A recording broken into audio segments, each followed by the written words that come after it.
to 15.7 trillion naira at the end of December 2018. Senior Democrats have responded by accusing him of committing a gross offense. The All Progressives Congress has vowed to punish the Ogun State Governor, Ibikule Amosu.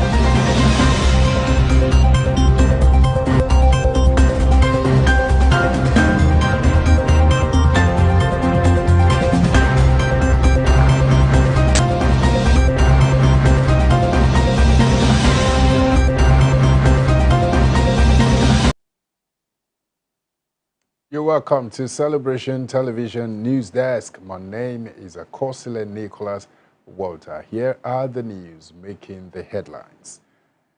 Buhari tells media, Lawal and governors to preach peace. New Cape Verde President Nnamdi pledges to work with rival prime minister. North Korea fires submarine-launched ballistic missile into waters of Japan. Cryptos may appear as safer store of value, says IMF. Lacazette snatches late draw for Gunners. Please stay with us as we bring you details of the news after this very short break. Don't go anywhere.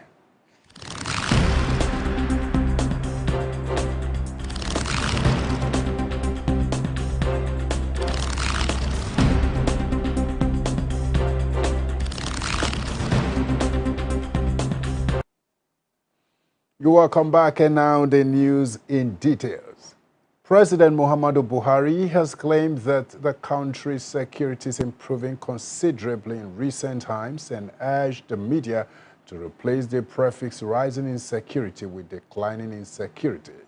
This is as he congratulated the Muslim Ummah Nigerians of all faiths and followers of Islam all over the world on the occasions of the Eid-ul-Maulud, or the birthday of the Holy Prophet Muhammad. Buhari's Eid-ul-Maulud message was contained in a statement by his senior special assistant on media and publicity, Garba Shehu, titled President Buhari felicitates with Muslims on Eid-ul-Maulud and reassures that significant gains have been made in combating insecurity. He urged Muslims to strive for forgiveness and closeness to the noble life and teachings of the Prophet, whose birthday is being marked on this blessed day. Buhari used the occasion to give an update on the increased activities of the armed forces, the police, and intelligence agencies to effectively respond to the security challenges in the nation. He also called on the media to address the tone, content, and standards of reporting of security and safety measures, adding that the time had come to replace the prefix rising insecurity with declining insecurity. Moving forward quickly, federal government increases treason and terrorism charges against Kanu. The federal government has filed an amended 7 counts against the detained leader of the proscribed indigenous people of Biafra, Nnamdi Kanu. One of his lawyer, Maxwell Okpara, has said. Okpara stated this in a short interview with journalists on the premises of the Federal High Court in Abuja when he accompanied Senator Ifeanyi Ubah to file a motion on notice seeking an order granting him leave to visit Kanu in the custody of the Department of State Services. It was gathered that the amended charge, which was filed by the Office of the Attorney General of the Federation Minister of Justice, bordered on treasonable felony and Kanu's alleged involvement in acts of terrorism. As at the time of this report, the details of the amended charges had yet to be made public by the Office of the Attorney General of the Federation and Minister of Justice, Abubakar Malami, Senior Advocate of Nigeria. Kanu is expected to be rearranged before Justice Binta Nyako of a Federal High Court in Abuja on Thursday. Quickly, in another development, Lagos and South Panel awards 128.2 million naira to 24 petitioners. The Lagos State Judicial Panel Restitution for Victims of Special Anti-Robbery Squad-related abuses and other matters awarded 128.2 million naira as compensation to 24 petitioners. The panel also ended its sittings, which lasted for almost 12 months. Justice Darius Okuobi disclosed this at the Lagos Court of Arbitration in Lekki, adding that the panel will submit its reports to the Lagos State government through the Ministry of Justice. Justice Darius Okuobi said the judicial panel has awarded 128.2 million naira as compensation to 24 petitioners who were victims of police brutality, as well as families of people killed by the Nigeria police, especially Special Anti-Robbery Squad. Based on the merit in petitions of the 28 petitioners, they were awarded 10 million, 5 million, 2.5 million, 1,700,000, and 500,000 naira respectively, based on the strength of their petitions. This panel will submit its findings and recommendations on Lekki shootings and Nigerian police-related abuses of the citizens to the Lagos State government. In line with the law setting up the judicial panel, the government will make its findings and recommendations available to members of the public. Justice Okuwobi further explains that the panel received a total of 255 petitions from members of the public, adding that 52 of these cases were not treated. The lead counsel to the Lagos State government, Mr. Abiodun Owonikoko, said the judicial panel has healed the wounds of many victims of police brutalities and killings through the compensations awarded by the Justice Okuobi-led panel. Apart from the compensations, the judicial panel, through its ruling, has also exonerated some victims from wrongdoings and defamation of character, and this is even bigger than the monetary compensations. Coming quickly from around Africa, new Cape Verde President Neves pledges to work with rival Prime Minister. Left-winger Jose Maria Neves vowed to work together with his central-right Prime Minister after winning the Cape Verde presidential election in the first round of voting. Neves garnered 51.7% of the votes according to provisional results published on an official website. A first-round absolute majority means the elections did not need to go to a second runoff, and the 61-year-old who served as Prime Minister of the tiny West African nation between 2001 and 2006 ran for the opposition African Party for the Independence of Cape Verde, which ruled the former Portuguese colony when it was a one-party state. He underlined he would work with the government, the local authorities, the unions, and all the Cape Verde nations so that together they will meet the challenges they face. The tiny West African nation, battered by the COVID-driven slumps in global tourism, had to deal with a difficult time and enormous economic challenges.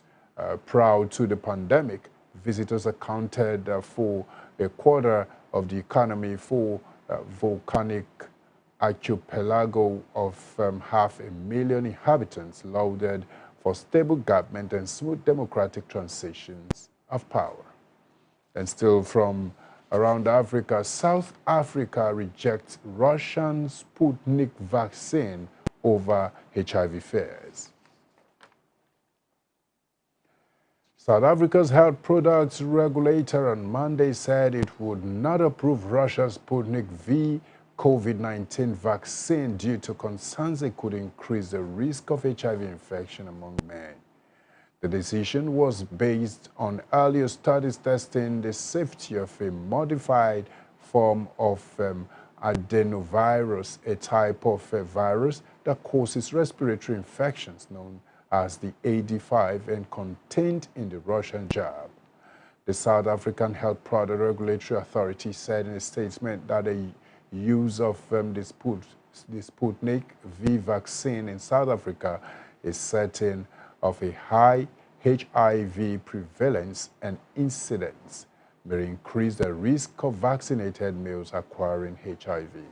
It added that the company behind the application for the use of Sputnik V in South Africa had actually no proof the formula would be safe in settings of high HIV prevalence. The country was hit by the pandemic in Africa, also has the world's highest number of people living with HIV. Just over a quarter, 40 million targeted for vaccination by early 2022 are fully jabbed to date. South Africa is this week set to begin vaccinating children as young as 12 and offering booster shots to certain immunocompromised citizens. It is currently offering the single-dose Johnson & Johnson, which also contains an adenovirus, but of a different type, and the RMNA Pfizer-BioNTech jab. And the Chinese-made Sinovac has also been approved. The World Health Organization has not yet given Sputnik V the green light for emergency use, although it has been administered in at least 45 countries. We'll go on a very short break. When we come back, we'll bring you updates from North Korea. Do well to stay with us. We'll be right back.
What business are you planning to showcase to the world?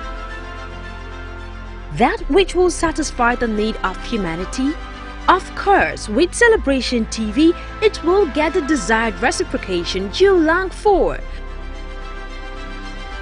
We are committed to giving your business and services that quality touch of class, and you will be happy you made the right choice by placing that investment of yours on the right platform. Without delay, you can call on this number for your advert placement, partnership, or sponsorship of our programs. Celebration Television, your best bet.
You're welcome back, and many thanks for staying with us right now. Now, updates coming from North Korea.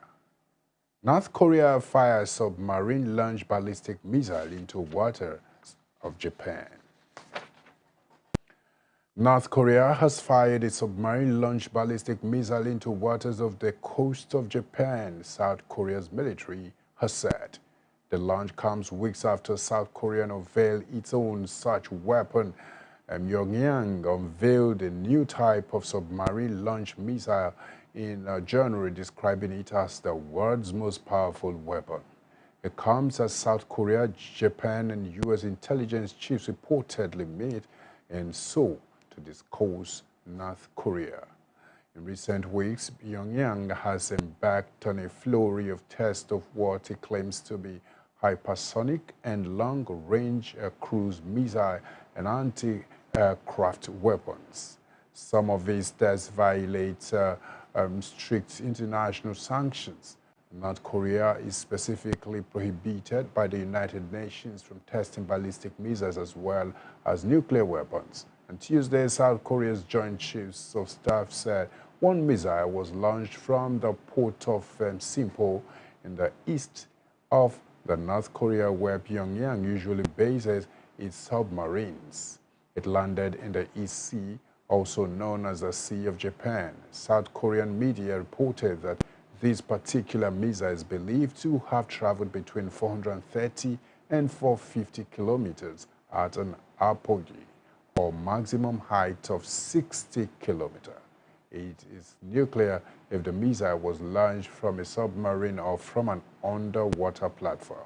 Japan's Prime Minister Fumio Kishida said there were 2 ballistic missiles fired, calling the launches very regrettable. More updates coming from the United States of America. Former U.S. Secretary of State dies of COVID complications. Tributes have been paid to former U.S. Secretary of State Colin Powell, who has died of COVID-19 complications, aged 84. The former top military officer died yesterday morning, and his family said he was fully vaccinated. Powell became the first African-American Secretary of State in 2001 under Republican President George W. Bush. Powell had previously been diagnosed with multiple myeloma, a type of blood cancer which may have made him more susceptible to COVID symptoms, according to U.S. media, as well as Parkinson's disease. President Joe Biden, calling Powell a dear friend, said he had embodied the highest ideas of both warrior and diplomat. Former President Bush was among the first to pay tribute to a great public servant as well as a family man and a friend who was such a favorite of presidents that he earned the Presidential Medal of Freedom twice. Mr. Bush's Vice President Dick Cheney saluted Powell as a man who loved his country and served her long and well, while also being a trailblazer and role model for so many. Former President Barack Obama, a Democrat, tweeted that Powell understood what was best in this country and tried to bring his own life, career, and public statements in line with that idea.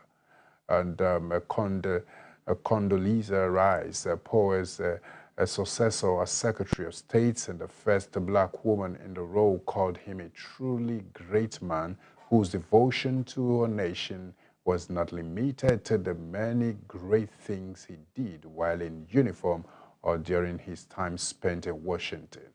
Current Secretary of State Antony Blinken called Powell's life a victory of the American dream. Former UK Prime Minister Tony Blair, who worked closely with Powell during the early years of the Iraq War, said he was someone of immense capability and integrity who was a great companion with a lovely and self-depreciating sense of humor. A deprecating sense of humor. I beg your pardon. And quickly we'll go straight to business news right now. Cryptos may appear as safer store of value, says IMF. The International Monetary Fund has said that weak central bank credibility and a vulnerable banking system in emerging economies can make cryptocurrency appear as a safer store of value to residents. The IMF said crypto adoption in some emerging markets and developing economies was outpacing that of advanced economies, driving a wave of cryptoization, and it said unsound macroeconomic policies combined with inefficient payment systems in some emerging markets and developing economies boost crypto adoption. According to the IMF, dollarization pressures are a persistent risk for several emerging markets and developing economies. The crypto ecosystem can actually help domestic residents convert some of the headwinds of traditional dollarization, such as exchange rate restrictions and challenges in accessing and storing foreign assets, into tailwinds. According to the fund, inefficiencies in payment systems such as the lack of interoperability among various domestic payment systems are a major problem for remittances as well as trade. He said that given the large share of unbanked people in some emerging markets and developing economies, remittances took place through cumbersome cash-based methods such through post offices and other transfer operators. The IMF added that the payment rails of crypto assets could make some of these services faster and cheaper, especially through the integration of stable coins. It said although these gains relied on the access of the internet and other technologies which were scarce in many of these countries, the IMF described cryptoization as a threat to fiscal policy, as crypto assets help to facilitate tax evasion, adding that seigniorage revenue might also decline due to the shrinking role of central bank money in the economy. And still on business news, Senate committees get November 24 deadline to submit reports for 2022 budget. The Senate Committee on Appropriation met with the chairman of standing committees of the Red Chamber and asked them to submit their budget reports latest by November 24. The appropriation panel also released the approved timetable for the consideration of the 2022 appropriation bill. The chairman of Senate Committee on Appropriations, Senator Barrow Jubri, told reporters that the meeting was in line with the guiding principle of budget hearing for all chairmen of standing committees who have been availed of the guidelines for the 2022 budget hearings. According to the timetable released by Barrow, the budget hearings and arrangements or engagements with ministries, departments, and agencies by appropriations subcommittees in the Senate would hold between October 18th and November 5th, 2021. The public hearing by the Appropriation Committee will hold on November 8 and 9, 2021, while submission and defense of budget reports by subcommittees will hold from November 10th to November 24th, 2021. The collation and harmonization of reports by the Senate Appropriation Committee will take place from November 25th to December 7th, 2021. The printing and distribution of the budget reports will be done between December 8 and December 13, 2021, while the laying and presentation of the budget reports will take place on the 14th of December, 2021. The consideration and passage of the 2022 appropriation bill by the Senate is fixed for December 15 to December 16, 2021, according to the timetable. We'll go on a short break. When we come back, we'll bring you sport news. I'm very sure you'll be interested in this. Don't go anywhere.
business are you planning to showcase to the world? That which will satisfy the need of humanity? Of course, with Celebration TV, it will get the desired reciprocation you long for. We are committed to giving your business and services that quality touch of class, and you will be happy you made the right choice by placing that investment of yours on the right platform. Without delay, you can call on this number for your advert placement, partnership, or sponsorship of our programs. Celebration Television, your best bet.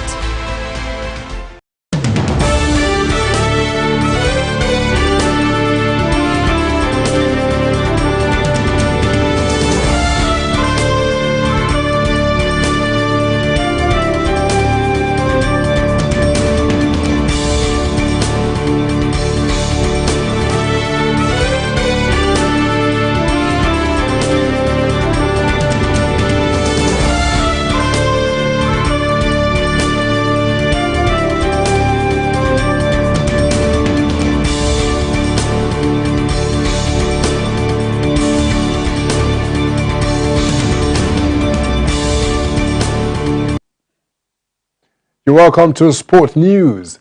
Lacazette snatches lead role for Gunners. Patrick Vieira nearly enjoyed a dream return to Arsenal, but Alexander Lacazette 96-minute equalizer salvaged a 2-2 draw for the Gunners against Crystal Palace. Pierre-Emerick Aubameyang's 7th-minute strike gave the host the perfect start, but a 5-game unbeaten that had lifted the mood around the Emirates looked set to be punctured as Christian Benteke and old son Edward stuck in the second half to give the Eagles a deserved lead. A virus man failed to hold out, though, as with seconds to spare, Lacazette scrambled home from a corner. A share of the spoils moves Arsenal up to 12th, but the performance did little to suggest they will trouble the contenders for places in next season's Champions League come the end of the season. A 3-time Premier League winner, Arsenal captain, the Frenchman has been overlooked by his former club for coaching roles, but Vieira has lost just 2 of his opening 8 league matches in charge of Palace, which came away to Chelsea and Liverpool. In another sports news, quickly, FIFA to discuss biennial World Cup with coaches this week. FIFA said it will hold talks with national team coaches this week over the controversial idea of holding the Men's World Cup every 2 years. The consultations about the proposals, which have come in for heavy criticism from UEFA and CONMEBOL, the International Olympic Committee, as well as coaches and players, will take place today and Thursday. The discussions will be led by FIFA Chief of Global Football Development, Arsene Wenger, and will include a range of talking points, including player health, international windows, the frequency of FIFA World Cup finals, and other important issues in the game. The meetings will be held via online video calls, and the World Cup has been played every 4 years, apart from cancellations during World War II since the inaugural edition in 1930. FIFA also wants major continental tournaments, including the European Championship and Copa America, to be played every 2 years. A report from FIFA on the idea is set to be published in November before a global summit by the end of the year. Thank you once again, for we have come to the end of the news on Celebration Television News Desk. In case you missed out, here's the news headlines recap. Buhari tells media, Lawal and governors to preach peace. New Cape Verde President Neves pledges to work with rival Prime Minister. North Korea fires submarine launched a ballistic missile into waters of Japan. Cryptos may appear as safer store of value, says IMF. and Lacazette snatches late draw for Gunners. And quickly we have photo of the day. We have a start line. Somebody's already in front of that start line, has exceeded that line, and there are some persons seated behind already. And what does that impede? What does that depict? No matter how bad things go, you are still far ahead of anyone who isn't even trying. Anyone who is not trying, no matter how things become so bad with you, whoever is not trying, I want you to know that you are far better off than that person. I'm telling you, you can drop your comment on our social media platforms on Facebook, Celebration TV, Instagram, My Celebration TV. You can tweet at us at My Celebration TV, on YouTube, Celebration TV. Do not forget that your positive contribution to the wellness of the society you find yourself or the organization you work defines your leadership mind. As an individual who knows what to do and do without expecting to be pushed, has bagged his way to success. Be it known today that everything we do, think, feel, and believe either has a positive or negative effect on humanity and our national well-being. Be a part of nation building today. Many thanks for watching. I remain Akosile Nicholas Walter. Have a great day ahead.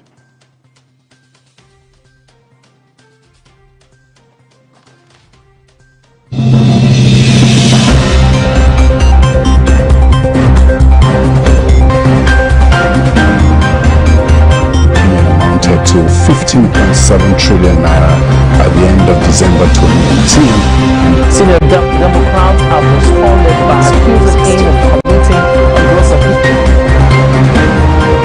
The All Progressives Congress has vowed to punish the Ogun State governor.